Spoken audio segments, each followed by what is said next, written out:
آپ دیکھیے 90 دن کے پی ٹی آئی کی آر یا پار مہم ہے اور 7 سینٹ انتخابات ہیں، تو آپ کو کیا لگتا ہے کہ یہاں پہ بھی اپوزیشن اتحاد خیبر پختونخوا میں بھی کامیاب ہوگا؟ اور یہ جو آر یا پار کی 90 دن کی ڈیڈ لائن ہے، اس کے پیچھے کیا راز ہے؟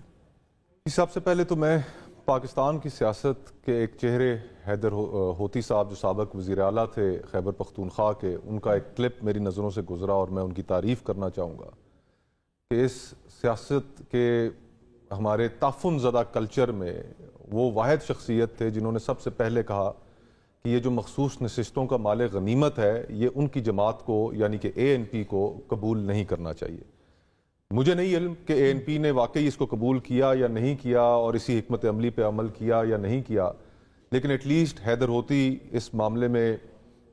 تعریف کے قابل ہیں کہ انہوں نے ایک ایسی بات کی جو کوئی دیگر جماعت کا سربراہ کرنے کو تیار نہیں تھا اور کافی مطمئن تھے ایک اور جماعت کا حق کھانے میں۔ جہاں تک سینٹ الیکشنز کا تعلق ہے، کامران بھائی بھی سینٹ میں رہے ہیں، میرا بھی تھوڑا سا وہاں پر ایکسپیرینس رہا ہے، بنیادی طور پر ہم وہ بات کر ہی نہیں رہے جس بات کی اصل ضرورت ہے، اور وہ ہے سینٹ کے الیکشنز کی ریفارمز کی۔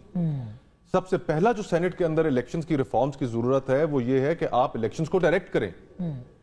یہ جو سارا قصہ ہے پیسے چلنے کا، انفلوئنس چلنے کا، یہ سب ختم ہو جائے گا جب آپ سینٹ کے الیکشنز کو ڈائریکٹ الیکشنز میں تبدیل کریں گے۔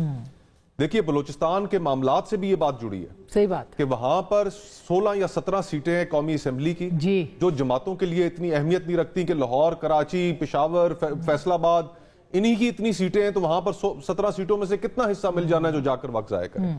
جس دن آپ ڈائریکٹ الیکشنز کریں گے ہر جماعت کے سربراہ کو 25 سیٹوں کے لیے بلوچستان بھی جانا پڑے گا، بلوچستان کے ایشو نون کے لیے بھی اتنے اہم ہو جائیں گے اور باقیوں کے لیے بھی۔ اچھا 90 دن کی یہ کر دے پھر میں وائنڈ اپ دیکھیں جہاں تک احتجاج کا تعلق ہے تو احتجاج کا ماحول تو موجود ہے۔ آپ کے ملک میں ایگریکلچر تباہ ہو چکا ہے،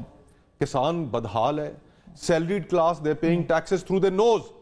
لیکن ان کا کوئی ترجمان نہیں ہے۔ آپ کے ہاں لارج سکیل مینوفیکچرنگ ڈکلائن کر چکی ہے، آپ کے ہاں فورن ڈائریکٹ انویسٹمنٹ تاریخی طور پہ سب سے کم ہے، آپ کے ملک سے لوگوں کا انخلاء ہو رہا ہے، اور اس ماحول میں اپوزیشن کی پالیٹکس کی بہت بڑی گنجائش ہے، لیکن آئی ایم سوری ٹو سے اپوزیشن ایک ڈیوائیڈڈ ہاؤس کا چہرہ پیش کر رہی ہے۔